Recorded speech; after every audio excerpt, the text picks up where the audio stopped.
Filamu ya leo inaanza na jamaa mmoja anaitwa Dongwon ambaye amekuwa akiishi na baba yake ambaye ni kipofu.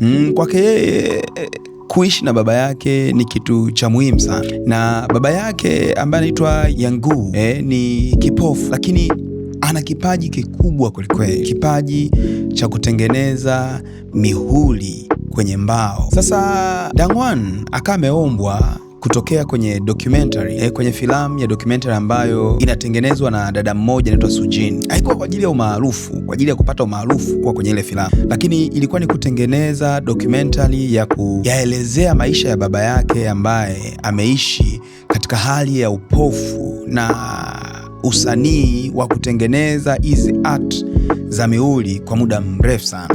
Sasa Sujin akawa amekuja pale nyumbani kwa ajili ya kumfanyia interview Yangu, na Yangwan akawa yuko pembeni anaangalia baba yake akiwa na ujibu. Lakini mambo yakabadilika kidogo, kwa sababu Sujin akawa amegundua kuna kovu kwenye mkono wa Yangu. Akawa ameuliza hilo kovu limetoka wapi? Baada ya kuuliza hilo swali, mshua akalipotezea lile swali kabisa. Sasa usiku ule bwana, Yangu akamwambia kijana wake kwamba sitaki tena kuonekana kwenye dokumentari yenu ambayo mnaishuti, sitaki kabisa inaonekane kwenye televisheni. Sasa kabla ya Dongwon kumjibu baba yake, simu yake ikaita pale. Walikuwa ni polisi bwana, wanamwambia kwamba tumeupata mwili wa mama yako, na sio mwili tu, sasa hivi umebaki ni mafuvu pekee. Dongwon akachanganyikiwa kwelikweli, kwa sababu yeye alikuwa anajua mama yake alimtoroka miaka mingi iliyopita, tangia mdogo hajielewi, lakini leo anaambiwa kwamba mama yake alifariki na mafuvu yake yamepatikana. Kweli bwana, jamaa akaenda mochwali ambako akaonyeshwa mifupa yote ya mama yake ikiwa imelazwa kitandani na kufunikwa vizuri kwelikweli. Wakamwambia kwamba mama yake alikuwa amefukiwa huko milimani. Wamegunduaje kama ni yeye? Kwa sababu alikuwa na kadi yake ya utambulisho ambayo kwa bahati nzuri haikuoza mpaka sasa, na ilikuwa na majina yake yote. Kwa sababu mama yako amefariki kwa muda mrefu sana, zaidi ya miaka 30, 40 whatever.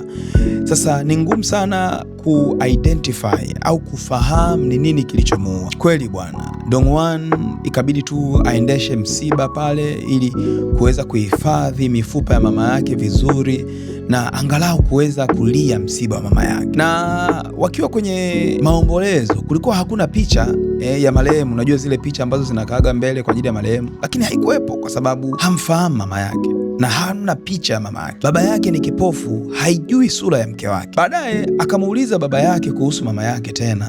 Yangu akamwambia kwamba nilirudi nyumbani siku moja na mama yako hakuwepo. Na Dongwon akamuuliza, je, mama alikuwa na ugomvi na mtu yoyote? Baba yake akamwambia hapana, mama yako alikuwa ni mtu mwema sana na sidhani kama alikuwa na ugomvi na mtu yeyote. Sujin, yule dada ambaye alikuwa anatengeneza documentary, naye akawa amekuja pale msibani na akawapa pale salamu za msiba. Kusema kweli, yule dada lengo lake kubwa ni documentary. Akaona hapa hii ni chance ya kuwa documentary nzuri zaidi, kuingia hapa kwenye huu msiba pia. Akamwambia Dongwon kwamba rafiki yangu, najua uko msibani, lakini natamani hii documentary iendelee. Na kabla jamaa hajamjibu chochote, wageni wakawa wameingia pale. Hawa walikuwa ni dada zake na mama yake pamoja na binamu zake. Hajawahi kuwaona hapo mwanzo na hajui namna gani atawasalimia. Unajua tena watu usiofahamu. Na sababu kuu ya hawa kuja ilikuwa ni kwamba babu yao mkubwa amefariki na ameacha utajiri mwingi sana ambao ulikuwa ni utajiri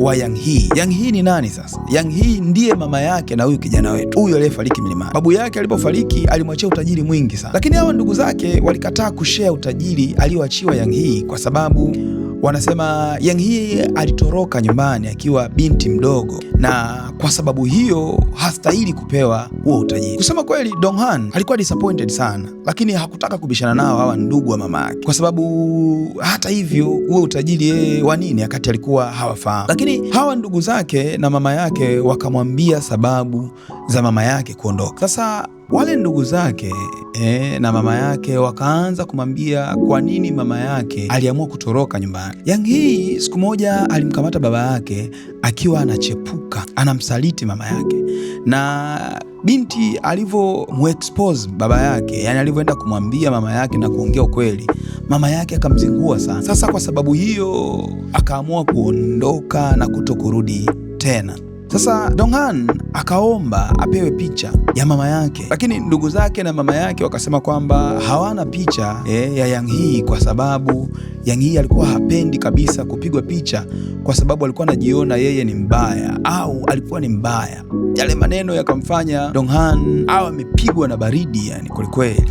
Lakini upande wa pili wa meza, Sujin kama kawaida yake amekaa kimya kabisa, anasikiliza kila kinachoendelea. Unajua mtu wa documentary anatafuta point hapo za documentary yake, lakini at the same time Sujin akawa amefurahi sana na akataka kubadilisha engo ya documentary ili azungumzie zaidi kuhusu Yang Hee, yani mama yake huyu kijana. Akaamini kwamba documentary itakuwa ina nguvu zaidi kumzungumzia mama yake kuliko kumzungumzia baba yake. Baba yake akaingia tu mle kama subtopic, lakini Donghan alikuwa amechanganyikiwa zaidi na maneno haya ya ndugu zake na mama yake, yalimchanganya sana, lakini hakuongea jambo lolote. Baadaye familia ikawa imechukuliwa kule ambako mwili wa Yang Hee unafanyiwa research na madaktari. Kusema kweli, harufu ya mle ndani ilikuwa ni nzito kwelikweli, na dada zake wakawa hawawezi kuivumilia ile harufu, wakaanza kulalamika kuhusu ile harufu. Donghan akaambiwa, bwana, fanya haraka tutoke huko ndani. Sasa mmoja kati anatoka, anakimbia, ile harufu imemzidia, akavuta kitambaa ambacho kiko mezani na yale mafuvu yakaanza kuanguka. Donghan akakimbia kwenda kuokota mafuvu ya mama yake, lakini kichwa kikawa kimeanguka chini. Lakini muda mfupi baadaye Sujin akawa amempigia simu na kumwambia kwamba nimepata taarifa na nimepafahamu mama yako alipokuwa anafanya kazi kabla hajaondoka. Alikuwa anafanya kazi kwenye kiwanda cha kutengeneza nguo, duka la kutengeneza nguo ambacho lilikuwa linaitwa Blue Windloth, na baadhi ya wafanyakazi bado wanamkumbuka Yang Hee. Sasa Sujin akamwambia kwamba tafadhali, naomba tuonane, twende tukaangalie nini kinachoendelea. Kweli bwana, siku inayofuata wakaonana, na walipoonana sasa akaona binti akiwa anaandaa kikamera chake pale, na ndipo alipogundua kwamba huyu mwanamke hataki tu kunisaidia, lengo lake kubwa ni kutengeneza hii documentary, ndio maana ananiforce na kujipambania mwenyewe. Lakini jamaa akasema haina noma, ngoja tu nimfuate bwana. Kweli hao wakaanza kuelekea huko, wakawa wamefika hapo na kuonana na wafanyakazi wa zamani wa kile kiwanda ambao walikuwa wanafanya kazi na mama yake na Mwamba. Wakawa wamekutana kwenye mgahawa mmoja hivi. Sasa Sujin akajitambulisha pale na mazungumzo yakaanza. Wale wafanyakazi wakasema Yang Hee siku moja aliacha ghafla kutokuja kazini, na akasema alikuwa amepewa nickname pale kazini, ilikuwa ni Dang. Sijui nini maana ya Dang, na maneno hayo yakamfanya Donghan ajisikie hayuko comfortable sana kusikia hilo jina la utani la mama yake. Inaonekana kwamba lilikuwa ni jina baya, lakini akaendelea kuwasikiliza. Wakamwambia kwamba maisha ya mama yako yalikuwa hivi kiwandani. Alikuwa anapewa kazi za ajabu ajabu sana, na alikuwa anatumwa kila muda, na kusema kweli alikuwa anadharurika sana, pamoja na wafanyakazi hadi mabosi, masupervisor wote walikuwa wanamdharau na kumnyanyasa sana. Akasema siku moja kuna kitu cha ajabu sana kilitokea. Mama yako alikuwa anaumwa tumbo la kuharisha, na akaomba ruhusa kwa supervisor kwamba anataka kwenda chooni akajisaidie kwa sababu tumbo linamsumbua. Supervisor akamwambia nakupa dakika moja tu. Alipotoka akakuta kuna watu wengi sana wanasubiri kuingia chooni, na yeye ili aweze kutumia dakika moja hiyo ilikuwa ni ngumu sana, kwa sababu supervisor wake amempa dakika moja, na kulingana na namna aliyokuwa amebanwa na tumbo la kuharisha, mambo yakamwagika bwana. Yani kiufupi ni kwamba bi mkubwa akajinyea. Hakuna aliyemwonea huruma, watu wakamcheka kwelikweli, na kuanzia siku ile ndio maana akapewa jina la utani hilo Dang.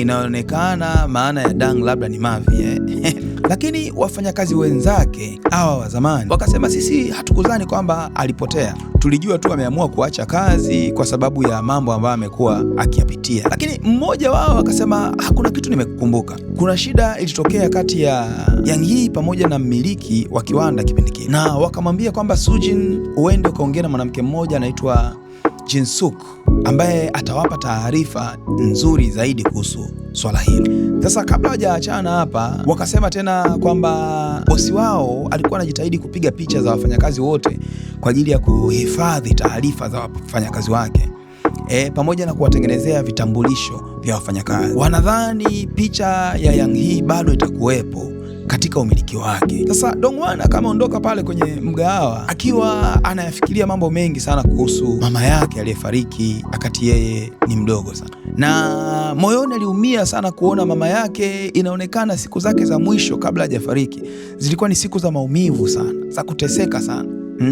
Na baada ya interview Sujin akapiga simu kwa mmoja ya wakuu wake na kuambia kwamba wamsaidie kumtafuta yule mmiliki wa kile kiwanda cha nguo enzi zile aliyekuwa na kimiliki miaka 40 iliyopita.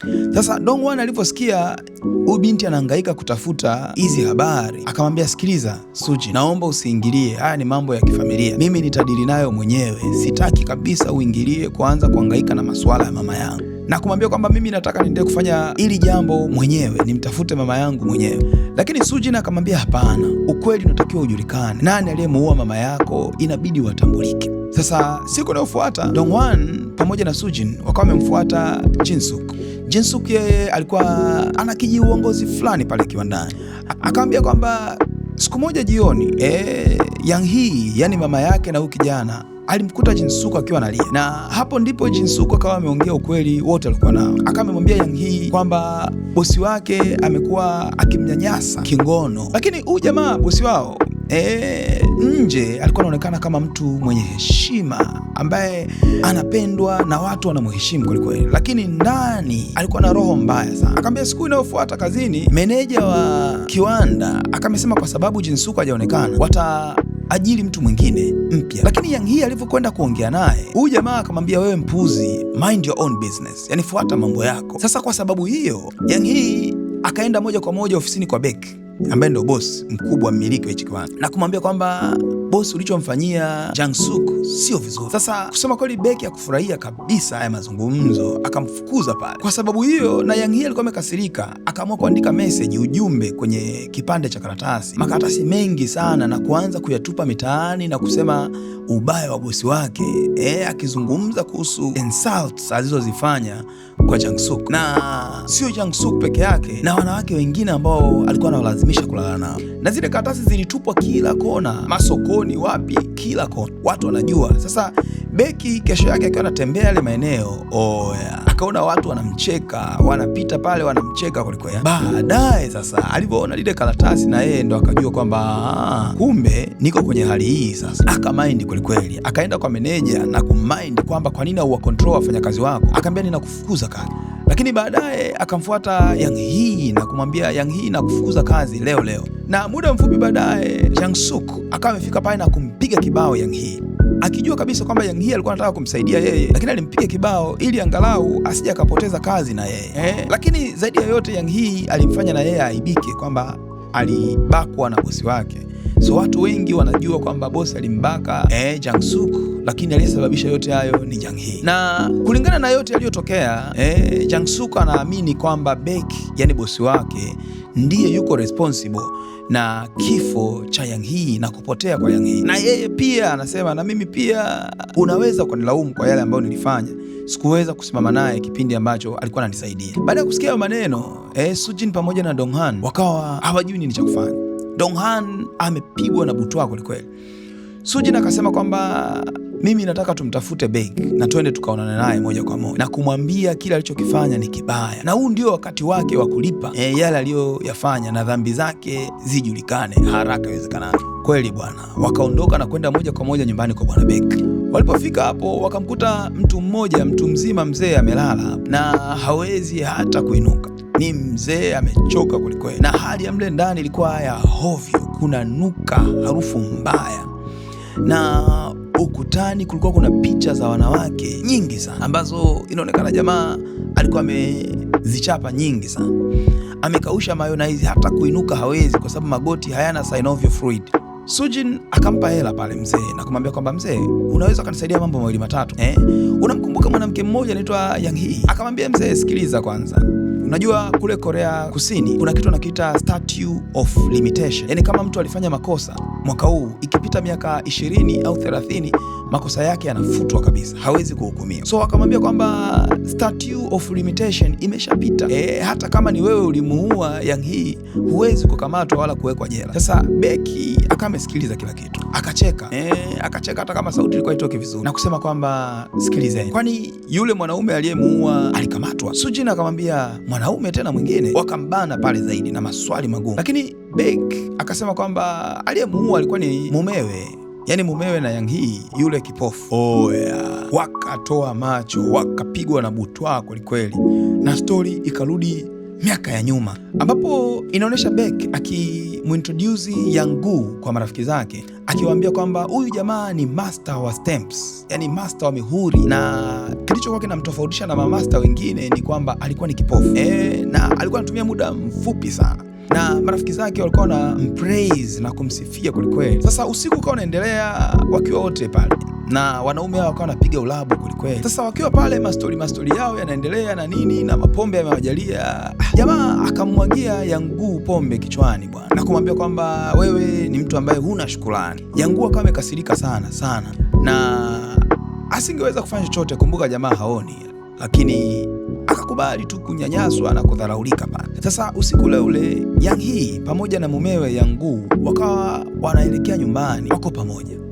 Wakiwa njiani, ghafla wakawa wamevamiwa na wahuni bwana, ambao wametumwa pale, wamepewa mission ya kufanya. Wale wanaume wakampiga sana Yang Hee, wakampiga kweli, na Yang Hu mumewe akawa hawezi kufanya chochote kwa sababu haoni, angemprotect vipi mkewe. Sasa wahuni baada ya kuondoka, jamaa akamfuata mkewe pale alipolala, haoni, na akajisikia amani baada ya kuona mkewe bado anapumua. Sasa kesho asubuhi Yang Hee akaenda moja kwa moja ofisini kwa Bex, kwa sababu alijua kabisa kwamba bosi wake ndiye anayetaka kutoa roho yake.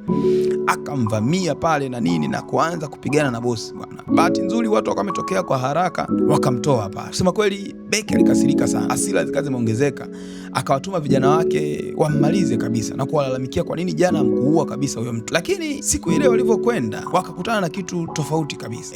Wakiwa polini kabisa, wakawa wamemkuta Yang Gu, yani mumewe na Yang Hae, akiwa ameubeba mwili wa mkewe ambao ulikuwa sio hai tena na kuutupa vichakani. Sasa wale jamaa baada ya kuona ule mwili umetupwa tu, wao wakaamua kuhusika kabisa kumsaidia mume wake na Yang Hee kuhusika mwili wa Yang Hee, ili jamaa asijataka kamatwa sasa wamsaidie kwa sababu haoni. Sasa kurudi kwenye wakati wa sasa, Dongwan akawa ameshtuka na kuchanganyikiwa kweli kwa story aliyoisikia. Akamsikia na amemind kweli kweli na kumlukia yule jamaa na kutaka kuanza kumpiga Beck, kumwambia kwamba wewe unadanganya. Lakini Sujin akamwambia hapana, tulia. Hii hasira uliyokuwa nayo isije kukuletea matatizo zaidi. Na Dongwan akawa amekasirika zaidi, akatoa kile kikamera cha huyu dem na kumkabidhi kikamera chake na kumwambia kwamba mimi nasepa, akaondoka bwana. Aliporudi nyumbani, Dongwan akaenda moja kwa moja kummind baba yake. Akamwambia, baba, nimeonana na mtu anaitwa Beck, na kumwambia kwamba naomba uniambie kama wewe ndiye uliyemuua mama yangu. Anaongea na baba yake hapa. Jamaa amekasirika kwelikweli, hana moja wala mbili kudadadeki, hataki kusikiliza, anachotaka ni majibu tu. Lakini baba yake hakukataa kwamba hakumuua mke, akakubali na kuanza kumwelezea mwanaye kwamba naomba nikupe sababu kwa nini mama yako alikufa. Akamwambia, tangia nikiwa mdogo mimi nilikuwa ni kipofu na maisha yalikuwa ni mabaya sana upande wangu na hayajawahi kuwa maisha marahisi hata kidogo. Hata hivyo nikajifunza kutengeneza mihuri kwa kuchonga, natumia vijiti pamoja na kisu kidogo mkononi mwangu, kwa sababu nilikuwa nauza nikanapata hela ndogo ya kuweza kuishi na kuendesha maisha yangu. Sasa bwana Beck aligundua kipaji changu cha uchongaji wa mihuri, na kwa kweli kwa mara ya kwanza na mimi nikaa nimeona kuna watu ambao wanajali kuhusu mimi. Lakini kusema ukweli, hiyo furaha niliyokuwa nayo haikudumu sana, lakini bado watu waliendelea kunidharau, na walinidharau zaidi kwa sababu nilikuwa ni kipofu. Lakini siku moja kuna mwanamke akawa amekuja, yani mama yako Yang Hee, kwenye kibanda changu, na aliongea vizuri sana, alinifurahisha, alinifanya hata nitabasamu kwa mara ya kwanza. Alikuwa ni mwanamke ambaye anajua kuongea vizuri, na alipokuwa ananunua muhuri ilibidi nimpe muhuri kwa bure kabisa. Lakini mama yako hakuishia pale, akaanza kuwa anakuja kwangu kila siku, ananiletea chakula na zawadi. Sasa watu majirani pale walivyomuona mama yako akija kila siku pale kwangu na kuletea chakula, wakaanza kuniambia kwa nini nisimuoe mama yako. Kweli bwana, hata mimi nikaona mama yako anafaa. Kweli bwana, wakaamua kuoana na sherehe ikafanyika pale pale kwenye kibanda chake. Na wale majirani wa pale sokoni wakawa ndio mashabiki, wakaishangilia kweli ndoa yao. Na muda mfupi tu baada ya kumwaga mayonnaise mara kadhaa, wewe Dongwan ukazaliwa. Maisha yalikuwa magumu sana, hela ilikuwa hamna, na licha ya kila kitu tulikuwa tunapendana sana mimi na mama yako. Akaambia siku moja jioni, marafiki zangu, yani marafiki wa baba yake, wakawa wamekuja pale kwa ajili ya kupata moja baridi moja moto. Wakawa wamemuona mke wangu Yang Hee, na Yangu akasema kwamba mimi ni mwanaume mwenye bahati sana hapa duniani kwa sababu nilioa mwanamke mrembo kwelikweli. Sio mrembo tu mke wangu, lakini ni mrembo na mwenye huruma, mwenye kujali sana.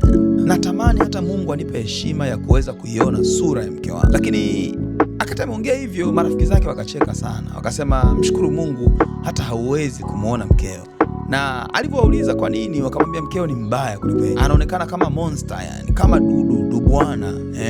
Yale maneno yalimtisha sana Yangu, na hapo ndipo alipogundua kwamba mkewe aliona mtu asiyeona ndiye atakayemfaa kwa sababu ya ubaya aliyokuwa nao. Na kusema kweli, kwa maneno hayo jamaa akawa amechanganyikiwa sana. Ameishi maisha yake yote watu wakiwa na mdharau kwa ulemavu wa macho aliokuwa nao, lakini sasa kudharauliwa kuhusu mkewe ambaye ni mbaya ikawa imemuuma sana. Sasa siku zilivyozidi kwenda, taratibu ile hali ya uchungu moyoni ikaanza kuwa kubwa, na akaanza kutamani Yang Hee siku moja hata aweze kupotea. Sasa usiku ule ule akamwambia kwamba tafadhali naomba uache kugombana na President Baek, yani yule mmiliki wa kile kiwanda, kwa sababu hauwezi ukamshinda mtu kama yule. Lakini mke wangu aligoma kabisa kunisikiliza. Akaambia kwamba nimekuwa nadharauliwa na kuonewa tangia niko mtoto mdogo kwa sababu ya ubaya wangu niliokuwa nao, na mimi nimekubali kuwa mbaya kama nilivyo. Lakini akati mkewe anaendelea kujiongelea pale na kusema kwamba yeye ni mbaya, Yangu hasira ikawa imetoka moyoni mwake.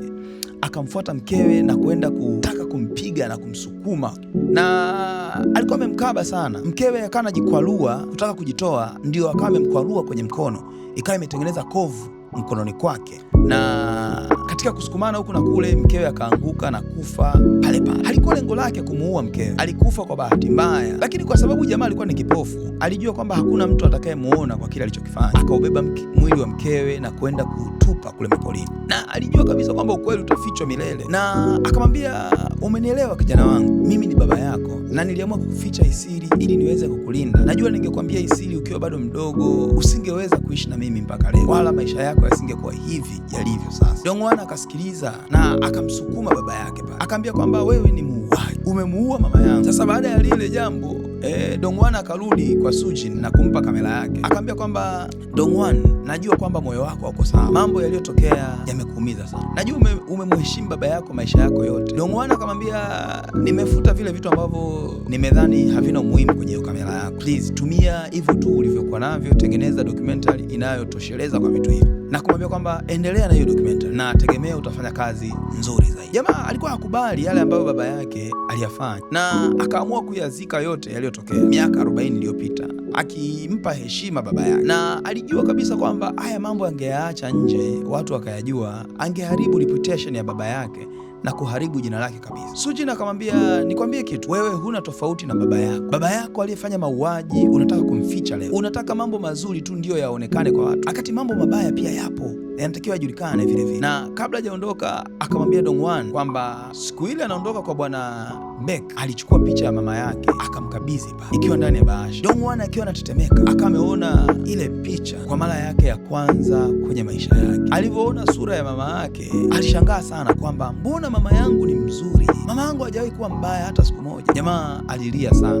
kuona watu walimdharau mama yake na kumwambia ni mbaya, lakini mama yake alikuwa ni mrembo sana. Akalia sana, akalia kwelikweli, akijua kabisa kwamba hakuna msaada mwingine wowote unaweza kutokea. Kama umefika mpaka hapa mwisho, wewe ni shabiki namba 1 wa Movie Recap Swahili, na mimi ndio yule dereva wako kwenye hili chaneli letu la Kishua au wewe.